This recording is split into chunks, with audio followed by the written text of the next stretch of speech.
Hi, this is Stilo, Director of Sales and Marketing. Today I'm going to be reading the book Pirate Pete's Talk Like a Pirate. It is by Kim Kennedy with illustrations by Doug Kennedy.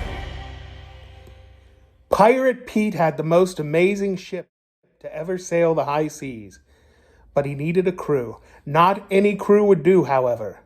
"I needs me a pirate crew," Pete told his parrot, "and I know just where to find one. Rascal Island." "Ah, to Rascal Island we go," cried the bird.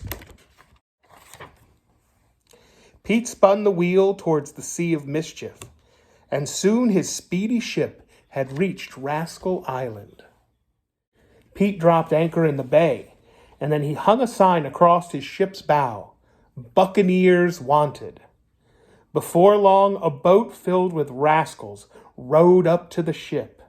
Pete rubbed his hands in glee. They were the dirtiest, most mischievous, and sneakiest looking scallywags and scurvy dogs he had ever laid eyes on. One by one, the rascals climbed on board his ship. "Listen up, mateys," announced the parrot. "If you wants to sail with Pete, then you've got to prove you got what it takes."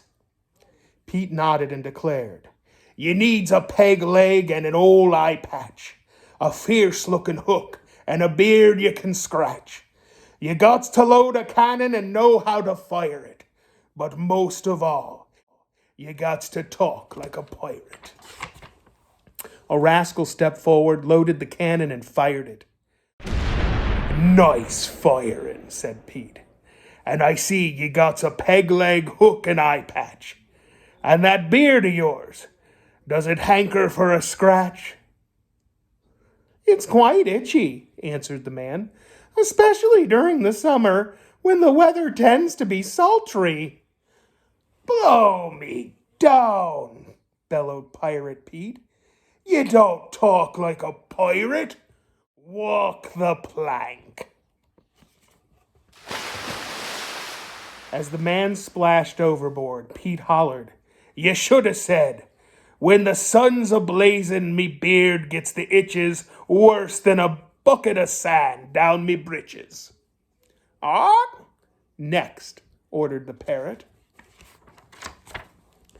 Pete squinted at the rest of the rascals and said, "You gots to be stubborn and mighty cranky. You gots to be dirty and awfully stanky. You gots to load a cannon and know how to fire it. But most of all, you gots to talk like a pirate." A rascal stepped forward and loaded the cannon and fired it. "Nice firing," said Pete. "But is you stubborn and cranky?" "Oh, indeed," replied the rascal. "Sometimes I'm very irritable, especially when I don't eat my breakfast." "Shiver me timber," shouted Pete. "You don't talk like a pirate. Walk the plank."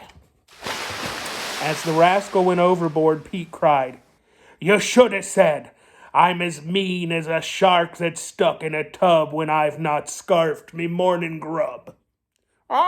Next," squawked the bird. Pete glared at the rascals and said, "You gots to love treasure, why it's your duty to plunder ship and shore for gleamin' booty. You gots to load a cannon and know how to fire it, but most of all, you gots to talk like a pirate." A rascal stepped forward, loaded the cannon, and fired it. "Nice firing," said Pete. "And judgin' by the gold and rubies you're flauntin', I reckon you done some plunderin' in your day." "That is correct," said the rascal. "I've misappropriated a number of fine jewels without permission." "Blimey," cried Pete. "You don't talk like a pirate. Walk the plank." As the rascal leaped overboard, Pete shouted, "You should have said, I've pilfered loot on land and sea, and no man say so has ever stopped me. Ah, next, blared the parrot. Pete shook his head. He had finally lost his patience. He curled his lip at the last rascal and declared, "You got to trim the sails and mind the deck. You got to be brave in case of shipwreck. You got to load a cannon and know how to fire it. But most of all, you got to talk like a pirate." The rascal walked forward, loaded the cannon, and fired it. "Nice firing," said Pete. "But is you brave? 'Cause no lily-livered seafarer is gonna sail with me." "I can assure you that I am extremely courageous," said the rascal. "I will conduct myself with valor at all times." "Confound it!" shouted Pete, stomping his foot. "You don't talk like a pirate. Walk the plank." As the rascal dropped overboard, Pete yelled, "You should have said, I've not a yellow-bellied bone from me head to my toes. I'll stand brave upon this ship wherever she goes." "Can you believe it?" Pete moaned to his parrot. "Out of all them rascals, not a one was fit for me crew." "Ah, 'tis true," squawked the bird.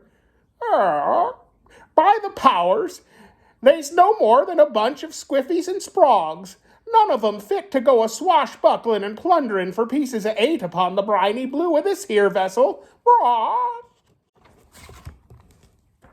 Pete blinked. "Why, ye talk just like a pirate." He cheered to the bird. "You're all the crew I needs. Weigh anchor." Aye, cried the parrot, and off they sailed. Back to the high seas went Pete and his bird. A pirate always gets the last word. They looked for a crew so they could hire it, but blimey, none of 'em could talk like a pirate. The end. Thank you so much for listening.